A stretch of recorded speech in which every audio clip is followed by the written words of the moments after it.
Greetings, ladies and gentlemen. Welcome. I am the Crypto Crow, and this is not going to be a long video, but we're going to be talking about Cardano, blockchain overall, use case, and price action. What makes a project valuable? Now, for a big chunk of this bear market, we've seen the meme coin markets blow up, right? And, I've been telling everybody for years, the bear market is typically the build market. It's the time where everything slows down. There's not a lot of capital in the space, outside of like venture capital looking to fund projects to build. And then, expecting to get that big return in the bull market. And now we're inching closer and closer towards the big part of the bull market. Some people say it's going to be another year. Some people say it'll be 6 months. Everybody believes something different because ultimately the price action, ETFs, a lot of things have changed kind of the way we look at the crypto market right now. But generally, it's a similar story every 4-year cycle. And we're always looking for those outliers that are going to change the way everything happens. Last cycle, it was expected to be a super cycle. People are talking about this cycle being a super cycle, and everybody has their own explanations as to why. Some people say, well, this market's going to tank because of the politics. Everybody's got their own kind of narrative that they're basing everything that they do on. Their opinions, the narratives, all of that. And there's something that I wanted to make very, very clear to everyone. If you watch this channel, you obviously know that I've been a major Cardano bull since 2017. My very first video, I bought 15,000 ADA. It was my first big purchase in the crypto space. Well, not my first big purchase, but my first purchase where it was based on a lot of key fundamentals and what I believed to be true. And since then, every element of what has happened with Cardano has come to fruition. I'm pretty sure tomorrow, as it's the 31st of August, tomorrow, the Chang hard fork launches on Cardano. Now, before this happens, I want to kind of bring everybody's expectations to where they should likely be. A lot of people are saying things like Cardano hasn't performed that well through this bear market. And then once we started transitioning into the bull market, it hasn't been blowing up like other projects have. There are a lot of reasons for this, none of which I'm worried about. And I'm going to explain why. Number one, Cardano is not a venture capital project. It is not a project that was launched with the venture capitalists funding all the operations, funding its development, so forth and so on. It just wasn't built that way. It doesn't have those Ponzonomics that a lot of the VCs love. The Ponzonomics are ultimately tokenomics that favor its founders, the initial investors, the venture capitalist groups that fund its development, etc. It didn't have any of that. It was planned to be a decentralized blockchain from day one. And tomorrow, it becomes exactly that, 100% decentralized. By that, I mean the ledger's distributed. It's proof of stake, thousands of nodes, maintaining and securing the network, the consensus systems, all of these things that go into building a decentralized blockchain are going into fruition, 100%. The Genesis keys for Cardano between Emergo, Cardano Foundation, and IOHK, gone. Apparently that happened yesterday.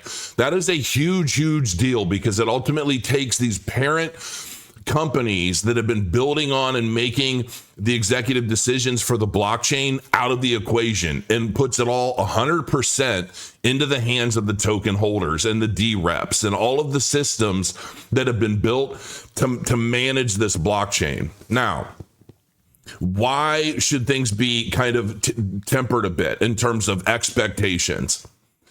Here we are in 2024. And the reality of cryptocurrency is we are still in our infancy.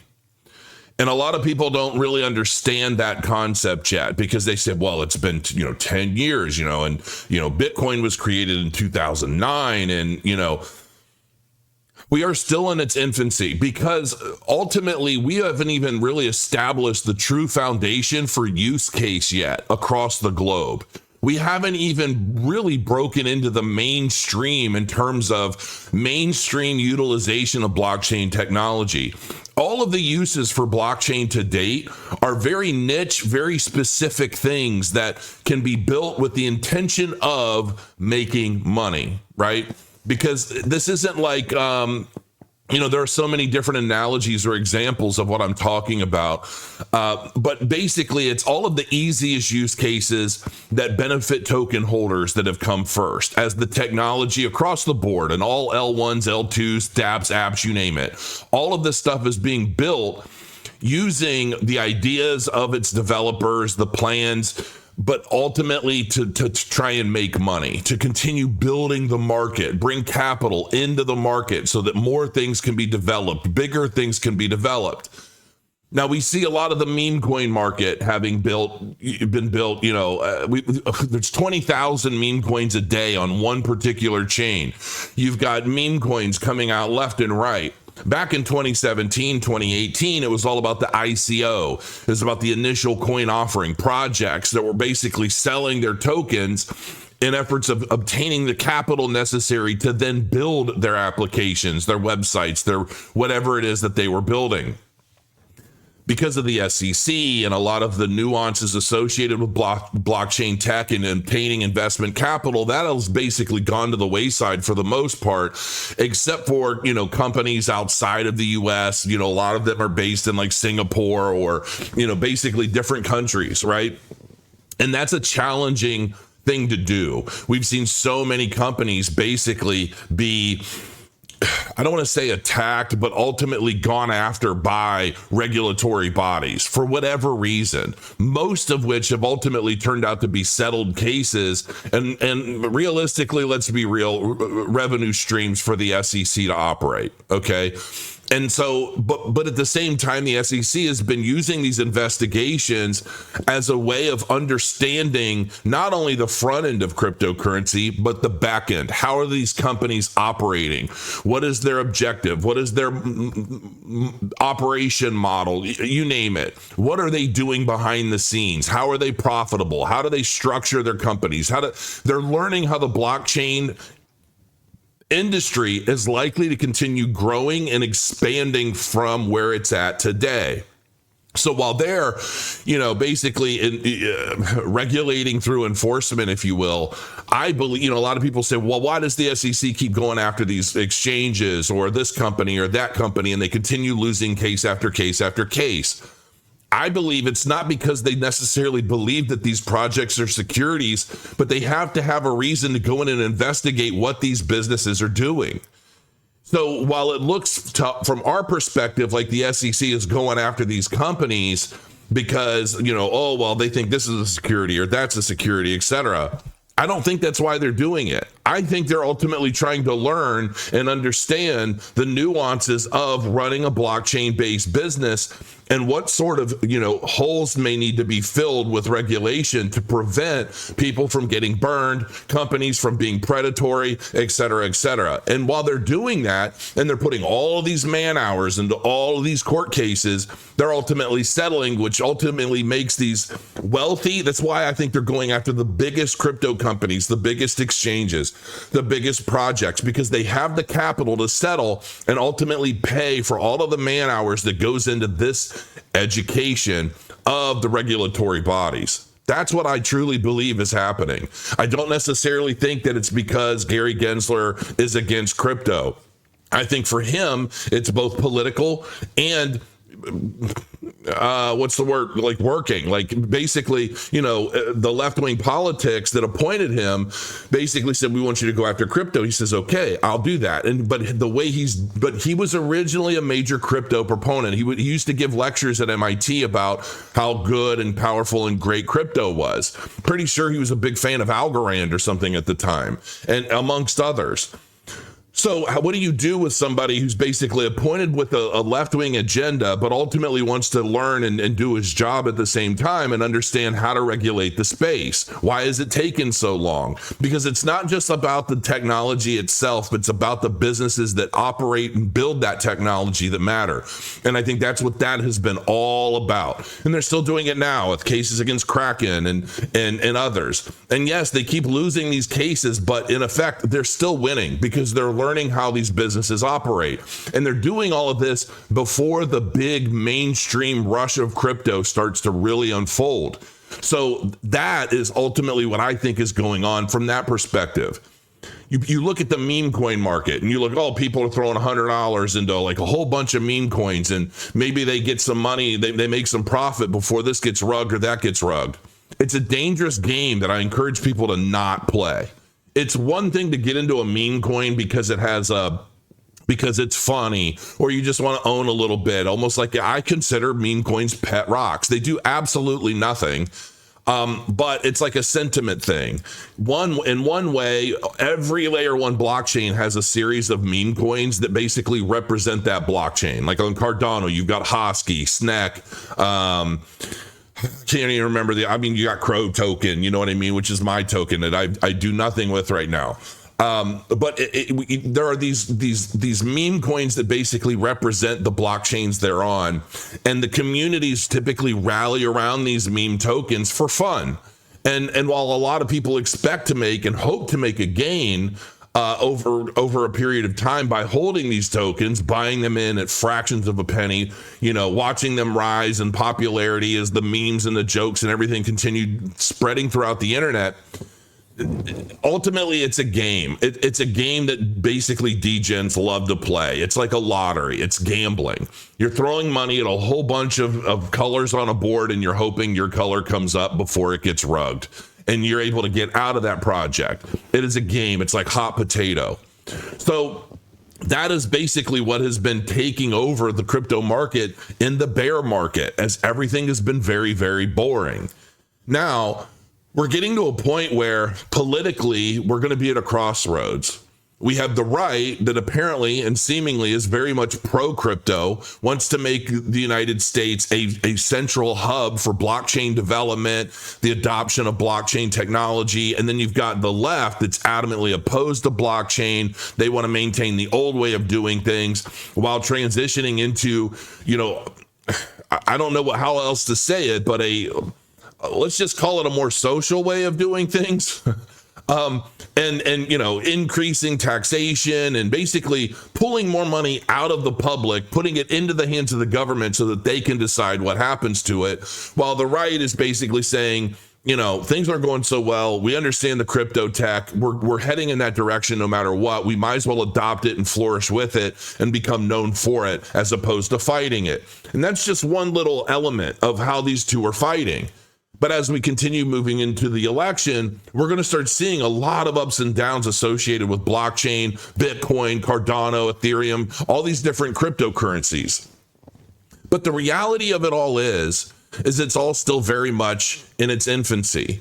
And right now, every dollar that is generated or made in the blockchain space is based purely on speculation. And I don't care what it is. I don't care if it's Bitcoin. I don't care if it's Cardano. I don't care if it's Ethereum or Algorand or Snek or whatever. It doesn't matter. It's all based on marketing and the potential in the future. So when I look at blockchain projects, and I since 2017, I've seen hundreds of different what I thought would be very quality projects rise in value, drop, and disappear. Cardano is one of the few that I've seen rise in value, drop, rise in value even higher, drop, and I'm hoping rise in value even more. Why? What is the difference between what Cardano has done since 2017 and a lot of these other blockchains? It's understanding the technology of Cardano and ultimately understanding the technology associated with a lot of the others that have risen and fallen.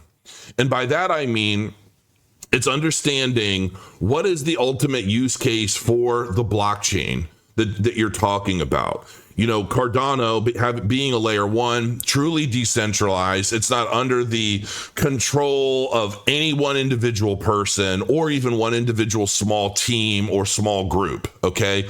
Decentralized in this sense means the responsibility, the decisions, all of that are distributed amongst all of the holders, okay? And it all basically filters up into a real democracy, okay? Which is a really good thing in the case of cryptocurrency, which is also funny too, because when I think about it, even politically, they're always talking about save our democracy. There's so many ways to empower democracy in our voting systems that go completely unignored or completely ignored. They don't want any part of that.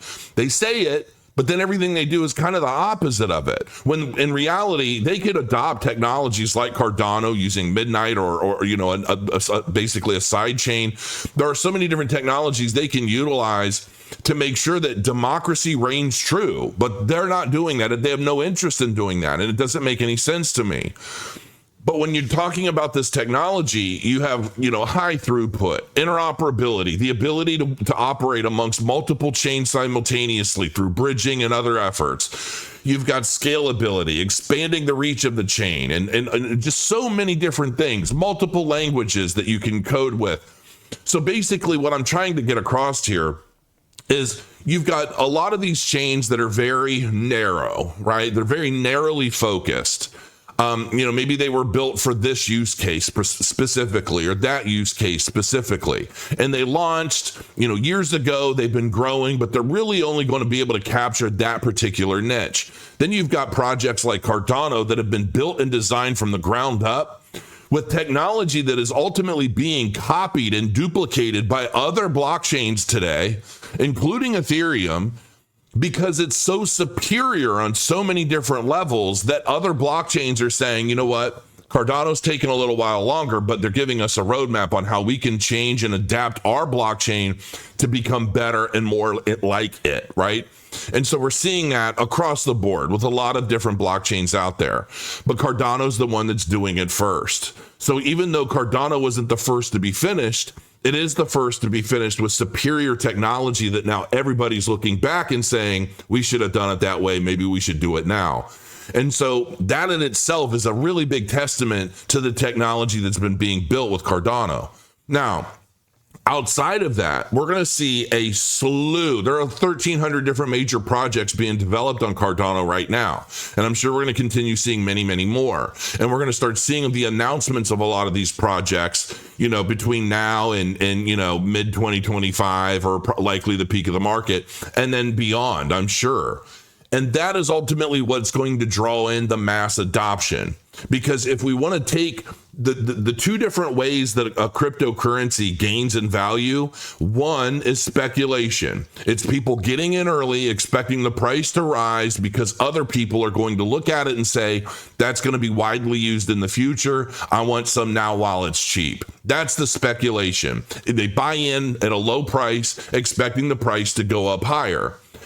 Then you have use case and adoption. As use case and adoption grows, the demand for the cryptocurrency token by the general public that are utilizing the different applications and programs and websites and Web3 and games and all of these different things that need Cardano to basically maintain or operate whatever it is, that pushes the price up. So now you've got the speculators that buy in early. They're holding because they're expecting to see this blockchain be used in much bigger, wider ways.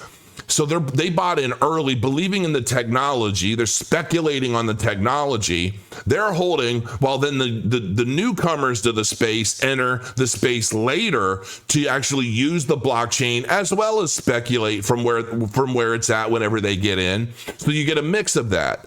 The mass adoption happens when there's so much use available that people are utilizing the blockchain without even really knowing it, and ultimately maintaining that ecosystem under the basically under the hood, right? There's so much happening that ultimately they're maintaining the blockchain through use, which further drives up the price. So then the speculators and the users ultimately meet somewhere, and that's where the price really starts to go, because the speculators are taking supply off of the exchanges. They're taking the supply out, leaving only a little bit more in circulation for the actual users and future speculators to buy on. When those people enter the market, that's what drives the value up on the speculators' holdings and everything else. You see how that works? So, and that's ultimately what happens cycle after cycle. You know, the speculators buy in cheap, and then they find their whatever exit price they're interested in based off of the buy pressure from the new users, the new speculators, and so forth.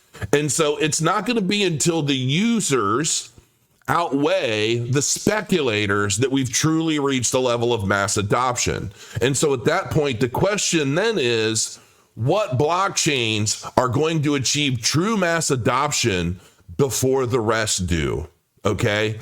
And when that starts to happen, based off of all of the features, the functionality, the capabilities of that blockchain, that is what's truly going to dictate what mass adoption looks like in the cryptocurrency space. And that is ultimately the grand question in crypto. What blockchain is being developed to establish mass adoption first? First to market doesn't necessarily mean much. First to market only means something when you're in the speculative phase of the market, because the speculation of that particular asset or layer one, that means something. Cardano's been doing exceedingly well since 2017 as a speculative investment for the most part, not intentionally, but based off of its availability and the reports and basically everything it's released and accomplished in milestones in development since its inception, right? So that's where we're at now. And tomorrow, September 1st is going to be such a pivotal moment for Cardano, because not only has Cardano been built differently than every other blockchain in existence, it has been built in a much more superior way than any other blockchain in existence. And while there have been many other blockchains first to market, ultimately forced to work backwards to fix their errors and mistakes, many of which still haven't been able to do that. I won't even bother naming them. If you watch this channel at all, you already know who they all are. And if you don't, it doesn't take you long to find out. But you've got different blockchains that have been built for no other reason than to just leech capital and exit liquidity from the retail market. It's able to get excited about whatever, meme coin or pet rock or whatever effort it's doing that gets people excited as they continue paying influencers and they pay advertisement and they buy, narrative articles across the internet, basically to create these narratives to suck you in and turn you into exit liquidity for them, because all of the speculators that bought in at $5, $20, whatever, before it started to shoot up based off of all of these narratives, you are their exit liquidity. And you're not investing in something because it's quality, it's going to change the world, it's doing anything other than catering to a very particular niche use case. And that is ultimately what you don't want. Now, how this all transpires between now and the market peak, if there is in fact a peak in 2025, because the transition from TradFi and the traditional stock market and all of this other stuff, they're all looking for a way in. We've seen Larry Fink and BlackRock and all of these groups talk about how, real estate, TradFi, the traditional stock market, all these traditional investment vehicles, all of this stuff is ultimately going to become tokenized.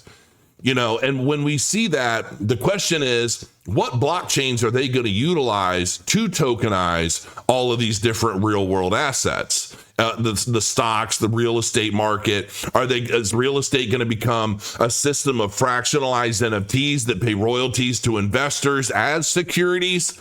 Right? Because if you go back and you look at everything that the SEC has been doing, well, you can tell that they've been doing all of this research and all of these things. And now the new narrative from the the SEC is that NFTs are securities. Okay, hold. We know that NFTs are not securities. And most of them, some of them, however, likely are. If I sell you an NFT, let's say I fractionalized my house. And I say, hey, this house is worth $1 million, and we're going to take 100,000 of it. We're going to divide that into 10 different fractionalized NFTs, and I'm going to sell them to you. And then you're going to make, I just kicked the hell out of everything. And then I take that fractionalized NFT.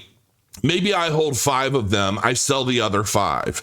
And then at that point, I'm going to rent the property out. Maybe I'm going to turn it into an Airbnb, or I'm going to do long-term rentals or whatever. And then I'm going to distribute the revenue generated from that to the other 5 holders. I'm going to take 50% of it and distribute the profit to the 5 NFT holders. Well, anybody that holds that NFT, those can be freely tradable, because it's going to the distribution of profit will go to whatever address that NFT is sitting on. So that's it. Just owning that is its ownership. You don't have to do a bunch of crazy paperwork. You don't have to do a bunch of that stuff. It doesn't matter. Whoever holds that NFT will receive the payment. So that could go on forever and ever. Now, there's a lot of risk associated with that. And I'm sure that there's a lot of paperwork anyway, because what happens if I just sell the property and whoever I sell the property to doesn't necessarily want to, there's a lot of weird stuff. But that is ultimately where regulation, I'm sure, is going to come into play. And that is ultimately what I believe the SEC is doing right now, to understand better how are NFTs used in form of securities. It's not that all NFTs are securities, but they have to say that so that they can investigate all of the different ways that NFTs are being utilized, so that they can go and say, hey, BlackRock, good old buddy, here's everything we learned about how NFTs are utilized in tokenization of real world assets, of this and that. And then they can, because we all know, like, BlackRock is friends with everybody in the government. It's like major corporations do a lot of what they do, and they get a lot of the leeway that they get because of their relationships with the government. Without these corporations, a lot of these officials likely wouldn't even be in office to begin with, right? There are relationships there. They work together. So, and there are so many examples of that, but that's not what this is about. But ultimately, the whole point of this video is, while we are going to be bombarded with countless blockchain projects, tokens to invest in, and so forth, as the bull market continues to go up, I'm sure I'm going to be doing a lot of paid segments, an advertisement about a lot of new projects that are coming out. But the reality is, the majority of these projects, while they may likely do very well between now and the peak of the market, the majority of them are going to peak out, drop down after the peak, never to be heard from again. The money will have already been made. The promises will have already been established and hopefully fulfilled if they complete whatever it is that they're doing at the time. But most of them are not going to be back in like the 2030 market. We've seen it time and time and time again. So you have to be very, very careful. And this is one of the reasons why in anything that I've invested in, for the most part, I've been mostly invested into layer 1 projects, because those are the fundamental, those are the foundations by which all of these other projects are built from, right? It's like the scaffolding to the house.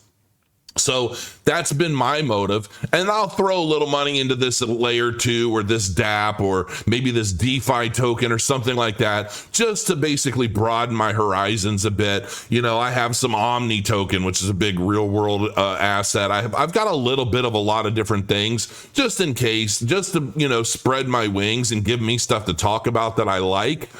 But the reality is that, at the peak of a bull market, we'll learn real quick what is likely going to come back and what isn't, because you're going to stop hearing from them. Because when there's no more money coming into their ecosystem, they don't spend any of that on marketing.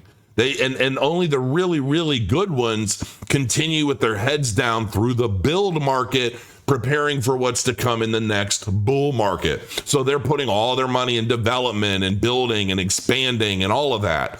So, and that's one of the reasons why I've remained so insanely bullish on Cardano, because in every build market, every bear market, it's almost always been number one in the GitHub development commit list, the most actively developed blockchain in the space, and every once in a while, another one will come and take it and bump it down to 2, maybe even 3, and then it goes back up, and it's just kind of this race, right?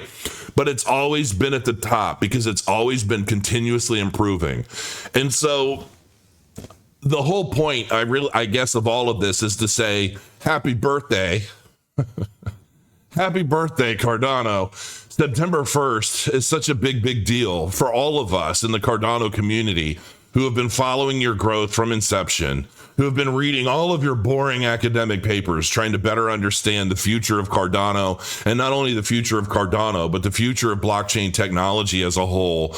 And we're here for you. We believe in everything that you've set out to do, what you've set out to accomplish, and we're very honored to have been a part of watching it grow market after market, and week after week, epoch after epoch, as you've made all of the right moves, all of the right decisions, and now unlocks 1.5 billion ADA out of this treasury that is going to continue growing and evolving over time through the use and adoption of everything that's been built and everything that is soon to be built on the Cardano blockchain, as new partnerships and side chains and all these different things start coming to fruition. We're going to start seeing so many more legitimate, real world use cases join forces with Cardano and utilizing this truly decentralized, magnificent blockchain.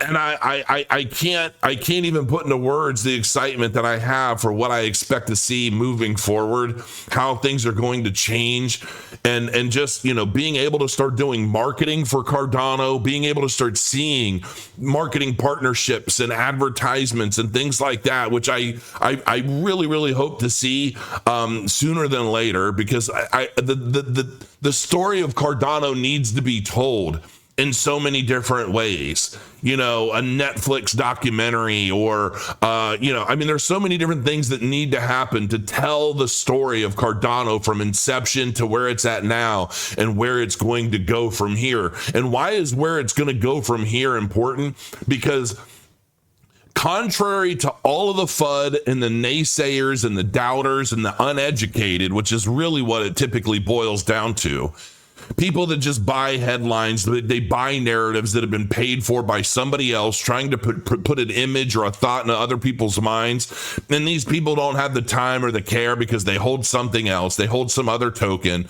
They see a headline, they adopt it as real, and then they go out and regurgitate it, not really knowing what they're talking about. They just sound smart because they read something in an article and it gives them something to say. But ultimately, it's always hollow and very fruitless, and really for no other purpose than to perpetuate the narrative of whoever paid for the ad, right? And we see that in so many different industries and efforts, right? We see that everywhere. But all of those people, ultimately, they've got nothing to say. Everything Cardano has set out to do since day one has been happening. And now we're actually going to be able to start watching it grow, and not just grow in the hands of the few companies that have been building it through the decentralized nature of it. But now we're going to actually be able to watch some of the brightest minds, the world of Cardano ADA holders be able to make decisions for what happens from here on. And I look forward to being one of them.